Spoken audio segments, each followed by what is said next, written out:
मी वैभव साबळे, उपायुक्त सांगली मिरज कुपवाड शहर महानगरपालिका। आज माननीय आयुक्त सत्यम गांधी साहेब यांच्या नेतृत्वाखाली आपलं सिव्हिल हॉस्पिटल चौक ते गारपेट चौक या भागामध्ये अतिक्रमण विभागाने जे काही अनधिकृत अतिक्रमणं आणि अनधिकृत शेड होते त्याच्यावर कारवाई करायची मोहीम हाती घेतली। आयुक्त महोदयांनी स्वतः निर्देशित केल्याप्रमाणे पार्किंगच्या जागेमध्ये झालेली शेडची बांधकामे तसेच इतर अतिक्रमण याबद्दल खात्री करून अतिक्रमण पथकाने ती काढलेली आहे आणि यामुळे ही कारवाई अशीच चालू राहणार आहे। त्याचबरोबर माननीय आयुक्त महोदयांनी जे काही निर्देश दिलेले आहेत त्याचं पालन करून आपल्या महानगरपालिकेची टीम हे या कारवाईमध्ये सातत्य ठेवणार आहे। तरी अतिक्रमण करणाऱ्यांनी किंवा इथल्या व्यापाऱ्यांनी कृपया नियमाच्या बाहेर जाऊन कोणताही व्यवसाय करू नये, अन्यथा नाईलाजाने आमच्याकडनं त्यांच्या मालमत्तेचं नुकसान होईल, जे की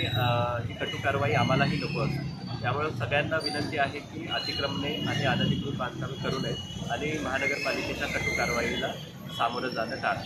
धन्यवाद।